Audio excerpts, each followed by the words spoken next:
సాహిత్య చరిత్రలో అపూర్వ అసామాన్య విశిష్ట గ్రంథం డాక్టర్ ద్వానా శాస్త్రి గారు మా నాన్నగారు 16వ భాగం 7/5/20 జంధ్యాల పాపయ్య శాస్త్రి గారిపై వారి కుమారుడు జంధ్యాల జయకృష్ణ బాపూజీ చెప్పిన మాట. శాస్త్రి గారు 1912 ఆగస్టు గుంటూరు జిల్లా కొమ్మూరు గ్రామంలో పుట్టి కలం పేరు కరుణస్, ఉద్యోగం హిందీ పండిట్, ఆంధ్ర ఉపన్యాసకులు కూడా, అంటే లెక్చరర్. రచనలు కరుణశ్రీ, విజయశ్రీ, ఉదయశ్రీ కావ్యం, అమర్ ఖయ్యాం అనువాద, తెలుగు బాలల కథా సంపుట 1992 జూన్ 21 ఆయన 80 ఏళ్ల వయసులో చనిపోయారు. పద్యానికి మాధురి మహిమ కల్పించి ఆధునికని తెలుగువారి ఆస్థాన కవిగా పేరొందిన మహామానవతావాది జంధ్యాల పాపయ్య శాస్త్రి గారు ఈ కరుణశ్రీ జీవిత రేఖని వారి కుమారుడు గుంటూరు వాస్తవి పూర్వ ఆంధ్ర ఉపన్యాసకు, అంటే రిటైర్డ్ లెక్చరర్ జంధ్యాల జయకృష్ణ బాలాజీ మనకి ఇప్పుడు వెల్లడిస్తుంది. ఉదయశ్రీ ఆయన హృదయం, విజయశ్రీ ఆయన శిరస్సు, కరుణశ్రీ ఆయన జీవితం. ఇది 3 ముక్కల్లో మా నాన్నగారు జీవించినంత కాలం కవిత్వం రాయగలిగినంత కాలమే జీవించారు. ఎద్దునెక్కినప్పుడు గద్దెనెక్క విష్ణు అంటూ లయబద్ధంగా పాడుకుంటూ చెప్పులు కొట్టుకుంటూ తాలూకా ఆఫీస్ ముందర చిన్నవాణ్ణి చూసి తన కవిత్వం ప్రజాకవిత్వం అయిందని పొంగిపోయిన ఆనందమూర్తి ఆయన. సైకిల్ రిక్షాలు రాకముందు మనిషిలాగే రిక్షాలు మనసు కరిగి ఆ రిక్షా ఎక్కకూడదని నిర్ణయించుకున్న ఆర్ద్రమూర్తి నాన్నగారు. షేక్ మెహబూబ్ బాషా అనే శిష్యుడు రాసిన పద్యాలు సరిది అందం పెట్టి ఆశీర్వదించిన మానవతామూర్తి నాన్నగారు. అమరావతిలో రామకృష్ణ ఉన్నత పాఠశాల 4 ఏళ్ళు ఉపాధ్యాయుడిగా పనిచేసి గుంటూరు ఏసీ కాలేజీలో 22 సంవత్సరాలు తెలుగు లెక్చరర్గా పనిచేశారు. నాన్నగారు తెలుగు పాఠం చెప్తుంటే విద్యార్థులు తన్మయులయ్యేవారు. ఏసీ కాలేజీలో ఈయన పాఠం చెప్తుంటే హిందూ కాలేజీ విద్యార్థులు వచ్చి తరగతిలో కూర్చొని వినేవారు. పద్యాన్ని రాగయుక్తంగా పాడాలని యువ అధ్యాపకులకి కవులకు చెప్పి కొద్ది కాలం హిందూ కళాశాలలో కూడా పనిచేశారు. మా అమ్మగారు అనసూయ గారు మా నాన్నగారి తలలో నారు. వారిద్దరి అన్యోన్యత చూసి తేరాల్సింది. ఆయనకి 2 కుమారులు 1 కుమార్తె. మా నాన్నగారి రచనలు చిన్నవి పెద్దవి కలిపి 76. అత్యంత ప్రధానమైనవి 3. ఉదయశ్రీ, విజయశ్రీ, కరుణ. తెలుగు కవుల ఆణిముత్యాల వంటి పద్యాలు ఎన్నిక చేసి కళ్యాణ కల్పవల్లి అనే సంకలనాన్ని తెచ్చారు. నాన్నగారి ఉమర్ ఖయ్యాం మరొక విశిష్ట రచన.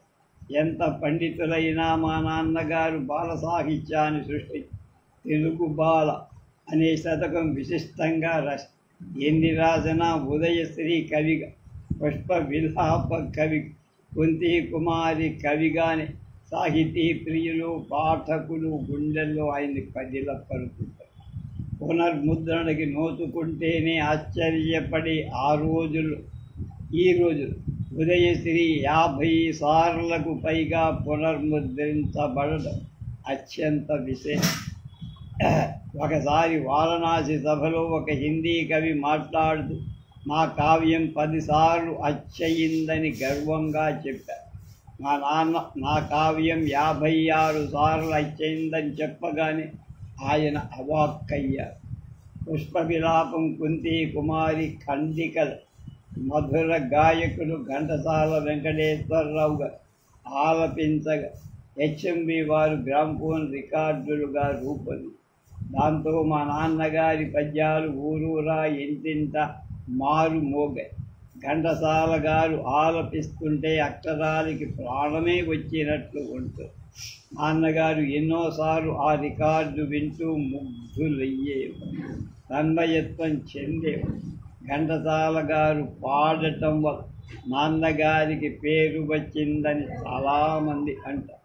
అయితే గుంటూరు సభలో ఘంటసాల కరుణశ్రీ గారి పద్యాలు పాడటం వల్లనే తనకు పేరు వచ్చిందని చెప్పుకున్నారు. పుష్ప విలాపంలోని భావుకత గుండెల్లోకి దూసుకుపో.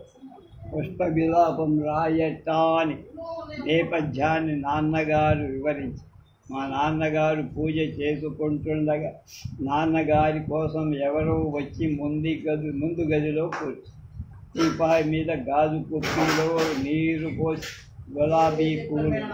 నాన్నగారు పూజ ముగించుకొని వచ్చిన వ్యక్తి గులాబీ పువ్వులు చేత్తో పట్టుకొని రేకులు తింటాడు. నాన్నగారి కోపం వచ్చి పశువులా తింటున్నాడు. ఎలా తినాలనిపించిందో అనుకున్నాడు. యా గులాబీ పువ్వులు వాటితో ఏదో చెప్పుకోవాలి అనిపించింది. అలా పుష్ప విలాపం వచ్చి ఒకసారి నటసమ్రాట్ అక్కినే నాగేశ్వరరావు అవార్డును అందిస్తూ, నీ పుష్ప విలాపం పద్యాలు మనసు బాగులేనప్పుడు ఎంతో ప్రశాంతి కలిగిస్తాయన్నప్పుడు అది మీ అభిమానం అని మారు పలికిన నిరాడంబరమూర్తి నాన్నగారు. ఒక విధంగా స్థిత ఎంత కరుణ ఉందో అంతే గుండె నిబ్బరం. నేటి కోసం ఆయన తాపత్రయపడ ఏవో అవార్డులు వచ్చాయని పొంగల్. నేను మా నాన్నగారితో ప్రభుత్వం నుంచి రావాల్సిన అవార్డులు రాలేదా అని అంటే, ఎందుకురా నాన్న బాధపడతావు, నా పద్యాలు మన రాష్ట్రంలో మూడు ప్రాంత ప్రజలు అభిమానంగా చదువుకుంటున్నారు, కంఠస్థం చేస్తాం. ఆంధ్ర పాఠకులే నాకు పద్మశ్రీ, తెలంగాణ పాఠకులే నాకు పద్మ విభూషణ భూషణ్, రాయలసీమ పాఠకులే నాకు కళా ప్రపోల్. ఎంతకంటే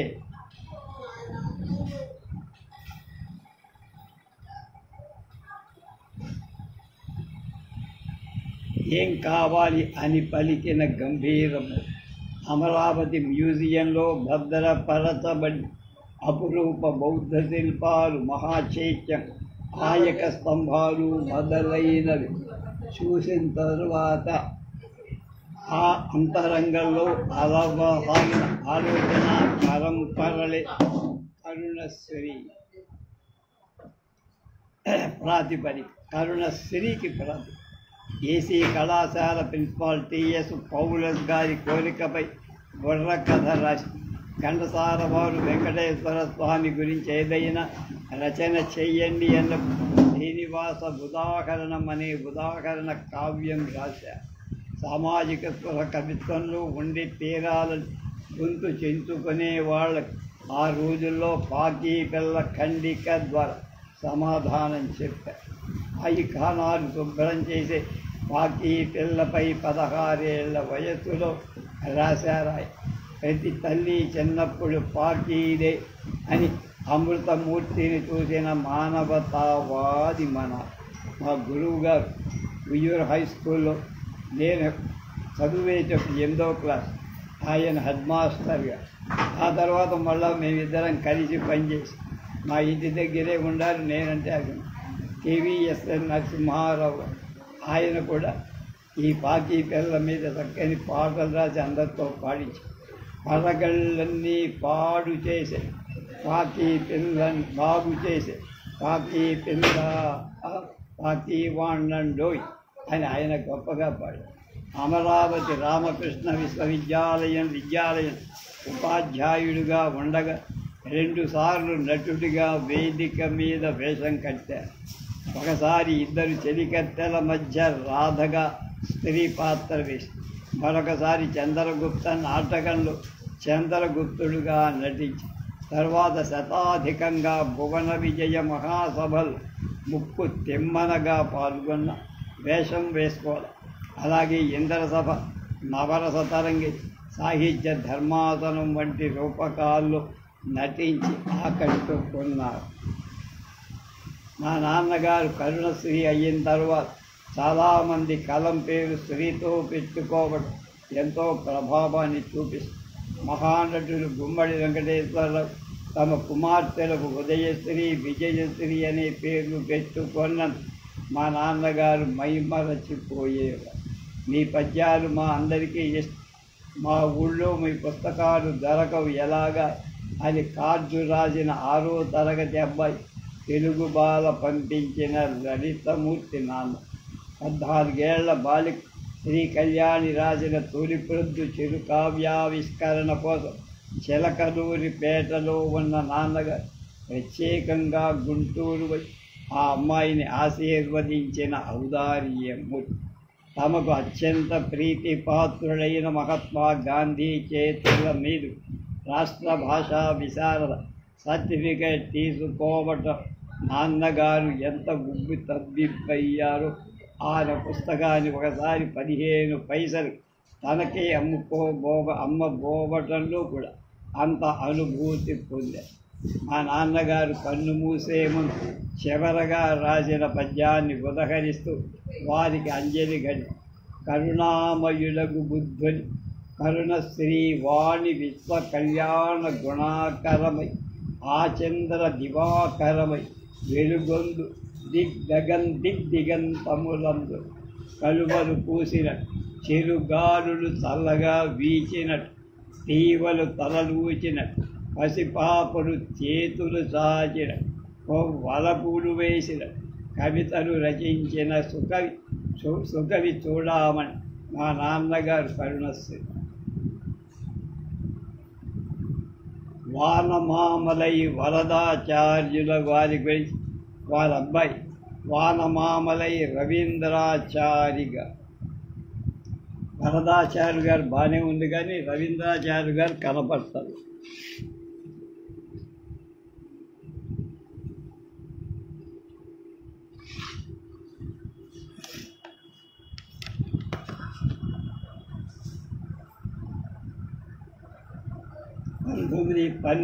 ఆగస్టు 16 వరంగల్లు జిల్లా మడిగొండ గ్రామంలో జన్మించారు వానమామ.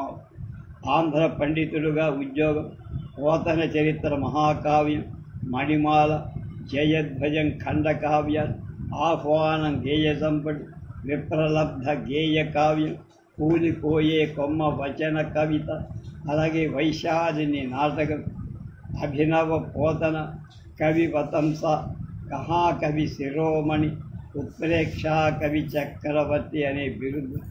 అలాగే ఆయన 1984 అంటే 72 ఏళ్ళకి చనిపోయారు. అక్టోబర్ 30. మువ్వకు సరిపోవు గన్ని గవ్వలు లేకపోయినా మువ్వపు కైతలు రచించే రవ్వలు రాల్చిన మహాకవి. విధాన పరిషత్ సభ్యులు, సంగీత విశారదులు, దేవీ ఉపాసకులు, పద్య కవిత్వానికి జిగిబిగి కల్పించి మహాకవి వానమామలై వరదాచార్య. ఈ కవిచంద్రుడి జీవిత సాహిత్యాలలో బహుముఖ కోణాలను ఆవిష్కరిస్తున్నవారు. వారి కుమారుడు చెన్నూరు వాస్తవ్యులై వానమామలై రవీంద్రాచార్యులుగా.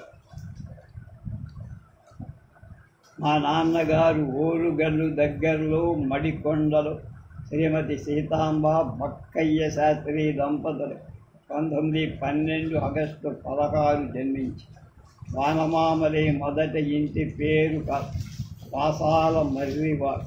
ద్రావిడ దేశంలో వానమామలై అనే శ్రీ రామానుజ గురుపీఠాధిపతులైన అప్పటి స్వామి వారితో సప్తవాసర పర్యంతం శాస్త్రవాదం చేసి విశిష్టాద్వైతం స్వీకరించి శ్రీ వైష్ణవులయ్యారు.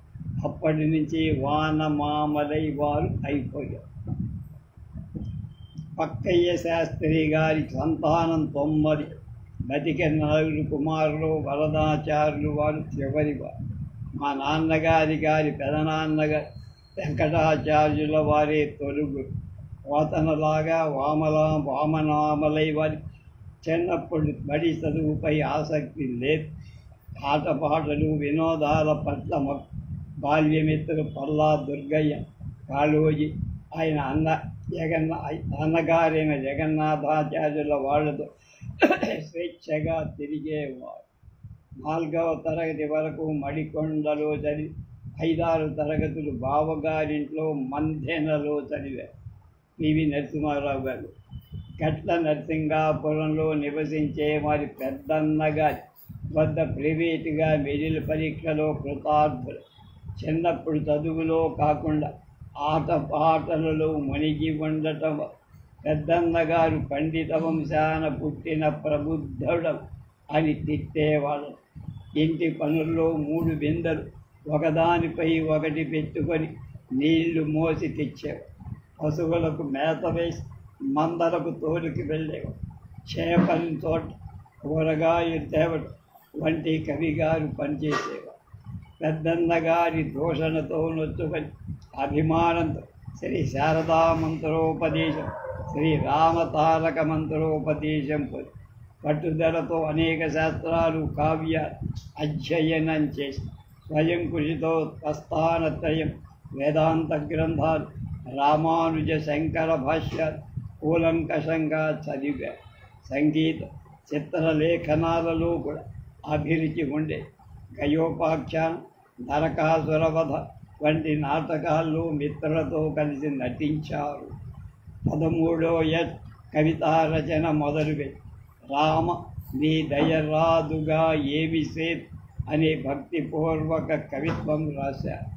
తర్వాత దాగురింత అనే 400 పాదాల గీతమాలిక రాశారు. 14వ ఏట మడికొండలో బిరుదురాజు రామరాజు గారి పెదనాయన గారి భాగవతం 10వ స్కంధం ఎంతో గొప్పగా పురాణ పఠనం చేసి నవరసు సత్కారంగా 18వ ఏట చెన్నూరు వాస్తవి పొదుగమళ్ళ జగన్నాథాచార్యుల వారి కూతురు వైదేహితో వివాహం. మామగారు అన్ని విధాలా చేదోడు వాదు. 25వ ఏట నాన్నగారు చెన్నూరులో స్థిర నివాసం ఏర్పాటు చేశారు. నాన్నగారికి సంతానం లేకపోవడం వల్ల అన్నగారే వానమామలై జగన్నాథాచార్యుల గారి కుమారుడనైన నన్ను రవీంద్రాచార్యులు దత్తత చేసుకున్నారు. అప్పుడు నా వయస్సు 2. నన్ను చాలా మమకారంతో పెంచారు. దత్తపుత్రుడనే భావం ఎప్పుడూ లేదు. అందుకే నాకు మా నాన్నగారికి వయోభేదం సుమారుగా 37. నా చదువు ఉద్యోగాల వల్ల చాలా కాలం దూరంగానే ఉండాల్సి వచ్చేది. చదువు కూడా స్వల్పమే. అయితే నేను విన్నవి తెలుసుకున్నవి మీకు చెప్తాను. 1972లో మేమందరం అమ్మ, నాన్న, అమ్మమ్మ, మామయ్య పిల్ల పూరి జగన్నాథ యాత్రకి వెళ్ళాం. కోణార్కలో సూర్య దేవాలయం చూసినప్పుడు ఎల్లాళ్ళ నుంచో ఉన్న నా చిన్న అనుమానాన్ని తీర్చుకోవాలని వారిని ప్రశ్నించి దేవాలయంపై బూతు బొమ్మలు చెక్కడానికి కారణం. అప్పుడు నాన్న ఇచ్చిన సమాధానం, మనిషి కోరిక ఎప్పుడూ దాపరికం వల్ల ఎక్కువ అవుతుంది. కళ్ళ ముందు ఏది చూడకూడదు అది చూసిన కోరికకు బదులు రోతపుడు వైరాగ్యం పుడుతుంది అంటూ సత్సాంగత్యంతో భగవంతుణ్ణి సేవించాలని చెప్పి అప్పటి నుంచి నాకు మా నాన్నగారి ఆధ్యాత్మిక జీవన విధానాన్ని చూపించిన వారి మార్గంలోని జీవితాన్ని గడుపుతారు. 1945లో వారి తొలి కావ్య సంపుటి మణిమాల విలువలు చెల్లపిల్ల విశ్వనాథన్ దీన్ని బాగా ప్రశంసించి పూర్గుల రామకృష్ణారావు, గట్టికోట ఆళ్వార్ స్వామి, పివి నరసింహారావు, కాళోజీ, దేవులపల్లి రామాంజరావు, పల్లా దుర్గయ్య, దాసరి, బిరుదరాజు రామరాజు, శ్రీ నారాయణ రెడ్డి మా నాన్నగారి మిత్ర మండ అంతా వరదన్న అనిపించారు. నాన్న రాసిన విప్రలబ్ధ మనోహర గేయ కావ్యంగా ప్రసిద్ధి. చైనా, పాకిస్తాన్ మన దేశంపై దాడి చేసిన సందర్భాలు దేశభక్తి పూరితమైన జయధ్వజన్ హనుమాన్ చాలీసా తెనిగించి స్తవ పంచరాజ పంచశత్ గీత రామాయణం మరాఠీ అనువాదం సత్యనారాయణ వ్రతకల్పం వంటి భక్త రచనలే ఎక్కువగా చేసి ఇంత విద్వత్ కవి కూలిపోయే కొమ్మ అనే వచన కవితా సంపుటి రచించడం విశేషం. హైదరాబాదులో 2-3 సార్లు వానమామలై వారి సభను నేను చూసా. ఆ ప్రసంగం విన్నాను. మా నాన్నగారికి అమితమైన కీర్తి తెచ్చిన రచన పోతన చరిత్ర. జాషువా రాసిన పెరదోసి కావ్య ప్రభావం ఆయన మీద ఉంది. నిజాం నిరంకుశ పరిపాలన కొనసాగుతున్న రోజులు నిరంకుశ రాజులకు కొద్ది ఇవ్వకుండా రామచంద్రుడికే అంకితమిచ్చిన మహాభాగవతోత్తముడు పోతనామాచ్యుని వ్యక్తిత్వం, భాగవత కథన చాతురి, అక్షర రమ్యత మా నాన్నగారిని బాగా ఆకట్టుకొని వీరు కూడా భక్తి జ్ఞాన సంపన్నులు. నాన్నగారు నైజాముకు వ్యతిరేకంగా జరిగిన పోరాటంలో పాల్గొని హరికథలు పురాణాలు చెప్పి భజనలు చేశారు.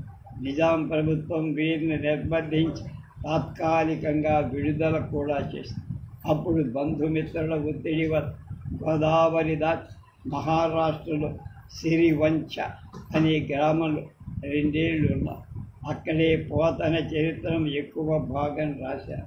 పోతనలాగానే ఆ కావ్యాన్ని రామచంద్రుడికే అంకితం. పోతన చరిత్రలో భోగిని దండకలాన్నివేశం ఒక ప్రత్యేకతను సంతరించు. దాన్ని వారి నోట నుంచి వినాల్సింది. అనేక చోట్ల వారి కావ్యగాన ఏర్పాటు చేసుకొని ఆ సన్నివేశంలోని పద్యాలు వినిపించుకొని సాహిత్యాభిమానం ఆనందం పొందే. నిజాంపై పోలీసు చర్య జరిగి హైదరాబాద్ రాష్ట్రం విముక్తి అయిన చెన్నూరుకు తిరిగి వచ్చి 1949లో సొంత ఇల్లు నిర్మించుక సొంత సొమ్ము కొంత ధరలు దాతలు ఇచ్చింది కాకు 6,000 రూపాయలు అప్పు చేసి దానితో జీవితంతో కష్టం మొదలై మా అమ్మగారు వైదేహి గారి భయంకరమైన జబ్బు. ఒకనాటి రాత్రి శ్రీ సత్యదేవుడు ఆచార్యుల వారి కలలో కనిపి సత్యనారాయణ వ్రతం చెయ్యమని ఆదేశించారు. అప్పటి నుంచి ప్రతి నెల సత్యదేవుని వ్రతం క్రమం తప్పకుండా చేస్తూనే వారి వల్లనే నేను కూడా ప్రతి మాసం పౌర్ణమి రోజు 30 ఏళ్ళు సత్యనారాయణ వ్రతం చేస్తాను. నాన్నగారు పరచని దుర్బల దేహం కలవారైన సంచారం బాగా చేస్తారు. రాత్రిళ్ళు నిద్రాహారాలు మాని రచనలు చేశారు. మరొక పక్క ఎడతగని జీవనోపాధి పరిస్థితి, ఆహార నిద్రాదులకు భంగ, దేహం క్రమంగా చిక్కి చివరకు క్షయవ్యాధికి దారి అయిన పోతన చరిత్రాన్ని ఆపద. క్షయ ఆసుపత్రికి వెళ్ళి చికిత్స చేసుకోవడానికి డబ్బులు ఎవరు ఆదుకోవాలి. ఇల్లు తాకట్టు పెట్టి 5,000 రూపాయలతో మైసూరు వెళ్ళి చికిత్స చేయించు 10 మార్లు ఆపరేషన్ చేయాల్సి వచ్చి కాళోజీ దాశరథి నారాయణ రెడ్డి ధైర్యం చెప్పి 6,000-7,000 రూపాయలు చందా వేసి పంపారు. అప్పటి హైదరాబాద్ రాష్ట్ర ముఖ్యమంత్రి బూర్గుల రామకృష్ణారావు గారు 1,000 రూపాయలు పంపారు. 3 సంవత్సరాల తర్వాత బూర్గుల వారి నాన్నగారికి దోమకొండలో గల జనతా కళాశాల సాంస్కృతిక కార్యక్రమాల నిర్వాహకులు లేని పదవి నియమించి జీవనాధారం కలిగి చివరి రోజుల్లో పివి నరసింహారావు కొంత ఆదుకో తెలంగాణ రచయితల సంఘం వరదాచార్య నిధి పోగు 2,000 రూపాయలు ఇచ్చింది. తర్వాత కలగానే 1953లో హైదరాబాద్ అప్పుడు బాగా స్థూలకాయ 150 పౌండ్ ఎవరు గుర్తుపట్టలేనాక తెలంగాణ రచయితల సభలు జరుగుతుంటే నాన్నగారు వెంటే ఎవరండి మీరు అని అడిగారు. దాశరథి గారు వరదన్నా నాకు జీవితంలో ఆనందాన్ని తెచ్చిన వార్తలు, ఒకటి నిజాంపై పోలీస్ చర్య, రెండవది నీ జబ్బు నయమై బతకటం అన్నారట. అచ్చంగా పోతన లాంటివి.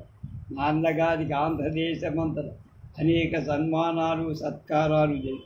1972 కరీంనగర్ జిల్లా కోరుట్లలో షష్ఠి పూర్తి సభలు ఘనంగా జరిగాయి. అప్పటి ముఖ్యమంత్రి పివి నరసింహారావు స్వయంగా నాన్నగారి కాలి గండ పెండేరంతో వారణాసిలో సంపూర్ణానంద సంస్కృత విశ్వవిద్యాలయం శాసనంలో డీలిట్ ఇచ్చి గౌరవం. 72లో ఉద్యోగ విరమణ తర్వాత రాష్ట్ర శాసన మండలికి నామినేట్ అయ్యా. జీవితమంతా ఆయన నాలుకపై నాట్యమాడిన సరస్వతి అవసాన దశలో విడిచిపెట్టి దాదాపు 24 నెలలు పక్షవాతంతో బాధపడి 1984 అక్టోబర్ 31 మరణించారు. ఇవాళ చివరి వ్యక్తి కొవ్వలి లక్ష్మీ నరసింహారావు గారి గురించి వారి అబ్బాయిలు కొవ్వలి నాగేశ్వరరావు, కొవ్వలి లక్ష్మీనారాయణ. 1912 పశ్చిమ గోదావరి జిల్లా తణుకులో పుట్టారు కొవ్వలి. ఉద్యోగం ప్లేడర్ గుమాస్. రచనలు పల్లె పడు తొలి నవల, మంత్రాలయం 1000 పేజీల నవల, కవి భీమన్న 1001 నవల, జగజ్జాన 25 భాగాల నవల, మాయల ఫకీర్ 6 భాగాలు, చాటు మనిషి 5 భాగాలు, మన మనిషి 5 భాగాలు, దాక్షాయణి పౌరాణిక నవల, అలాగే తానాజీ చాణక్యు, మల్లమ్మ కథ చారిత్రక నవల, ఇంటి చామంతి పూబంతి వీరు సాహిత్య సార్వభౌమ. 1975 జూన్ 8న ఆయన పరమపదించాడు 63 ఏళ్లకి. కొవ్వలి జంపన జంట నవల రచయితలు ఒకరు కొవ్వలి లక్ష్మీ నరసింహారావు. 1000 నవలలు రాసిన రచయితగా ప్రసిద్ధ. సినీ రచయిత, అపరాధ పరిశోధక సాహిత్యానికి వ్యాప్తి కలిగించారు. ఒకనాడు ఊరూర వాడవాడ ఇంటింటా జపింపబడినప్పే ఈ నవల సమ్రాట్ గురించి వారి కుమారుడు చెన్నై వాస్తవి కొవ్వలి నాగేశ్వరరావు, ముంబై వాస్తవి లక్ష్మీనారాయణ ఇలా తెలియజేస్తున్నారు. ఒక రచయిత పాఠకుల మనస్సు రంజింప చెయ్యటమే కాదు, సమాజానికి పనికి వచ్చే సందేశాన్ని కూడా ఇవ్వాలి. అప్పుడే ఆ రచనకి సార్థకత. గురదాడ, గిడుగు, మణిమాణిక్యం మొదలైన ప్రారంభించిన ఉద్యమాన్ని ఉత్తేజంతో కొనసాగించి సాహిత్య రచన తన జీవితాన్ని అంకితం చేసినవారు మా నాన్న కొవ్వలి లక్ష్మీ నరసింహారావు. నాన్నగారు వ్యాపార దృక్పథంతో నవలలు రాయి సాంఘిక చైతన్యం కోసమే రాశారు. ప్రత్యేకంగా స్త్రీలను ఉద్దేశించి సరళ శైలిలో రాసి అందరికీ అర్థమయ్యేలా నవలలు రాసి తెలుగువారిలో సరసనీయతను పెంపొంది. మహాకవి దాశరథి కృష్ణమాచార్యులు అన్న మాటలు చాలు మా నాన్న గొప్పద. మా చిన్ననాడు 1940 ప్రాంతం నేను చిన్న తరగతుల్లో చదువుకుంటున్న మా ఊళ్ళో ప్రతి వాళ్ళ చేతులు కొవ్వలి నవల కనబడి ఒక రాత్రిలో ఒక నవల అవలీలుగా కొవ్వలు రాసేవారని చెప్పావు. ఆధునిక సాహిత్య ప్రక్రియలు నవలా రచన విశిష్ట స్థానము. అలాంటి ప్రక్రియ ఏనాడూ చేయబడి విజయవంతంగా నిర్వహించినటువంటి కొవ్వలి వారు లక్షలాది ఆంధ్ర ప్రజల హృదయాలు స్థిర స్థానం ఏర్పరుచుకున్నారని దాశరథి. 1912 తణుకులో నాన్నగారు జన్మి అయితే తండ్రి గారి వృత్తిరీత్యా రాజమహేంద్రవరంలో నివసి అక్కడ వాసిగానే చెప్పు. చిన్నప్పుడే మాతృవియోగం సంపాదించడంతో తండ్రి పెంపకంలో పూటకోటి ఇంట భోజనంతో 16 సంవత్సరాలు నిండేసరికి స్కూల్ ఫైనల్ పరీక్షల వేసవి సెలవుల్లో అక్కగారి ఊరికి అక్కడ లైబ్రరీలో పుస్తకాలని చదవడంతో నాన్నగారిలో మార్పు వచ్చి 3-4 ఏళ్ళు సంచారం చేసి కనిపించిన ప్రతి పుస్తకం చదివారు. దీనికి ఇంటికి రాగానే తండ్రి కోఆపరేటివ్ ట్రైనింగ్ కోర్సులో ప్రవేశపెట్టి కానీ ఆయనకు ఆ చదువు మీద మనసు లగ్నం కాదు. రాజమహేంద్రవరంలో గ్రంథాలయోని పుస్తకాలన్నీ దులిపేశారు, చదివేశారు.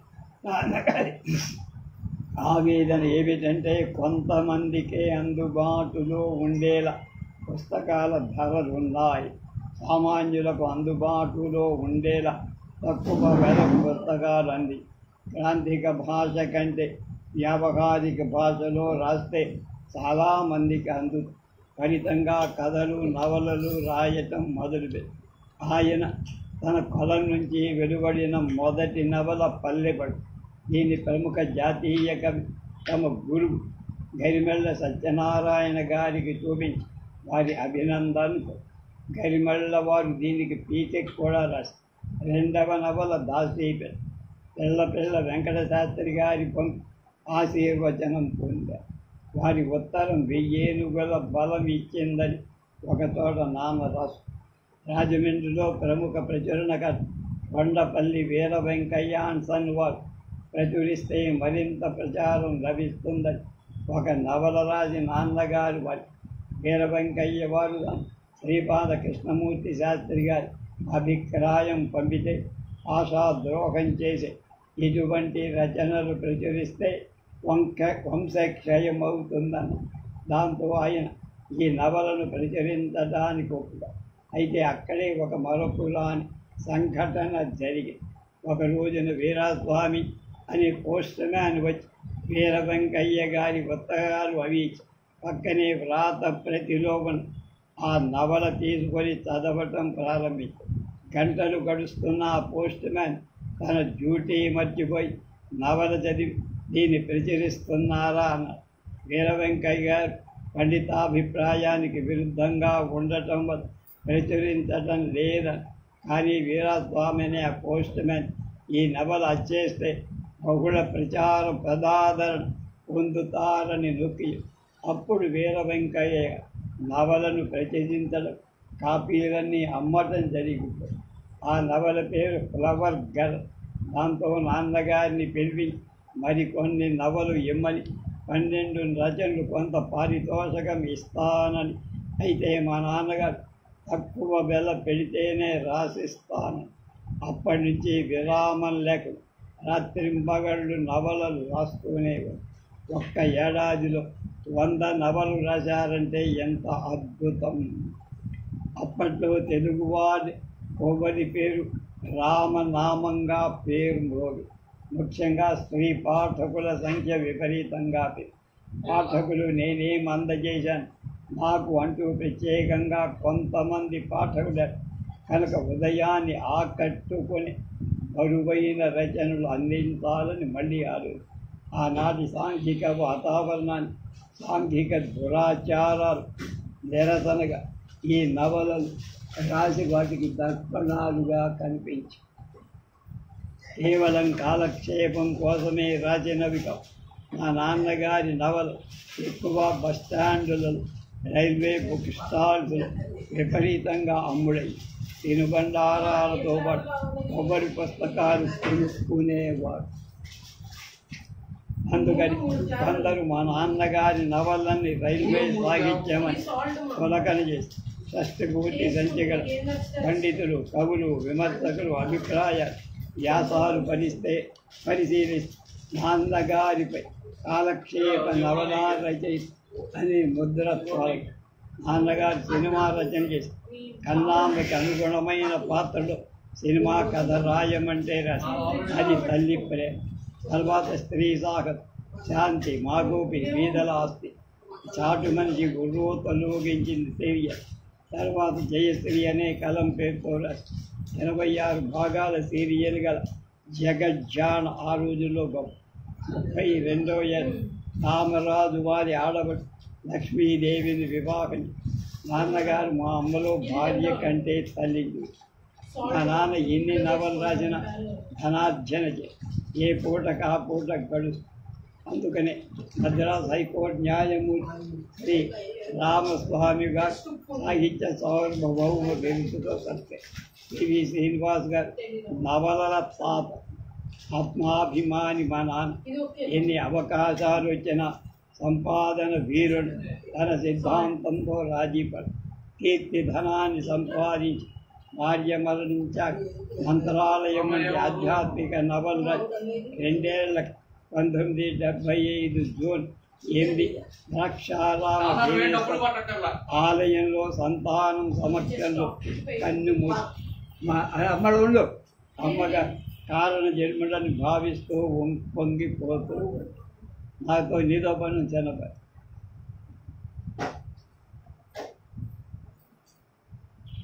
ఒకసారి నాకు పాఠం చెప్పాలి.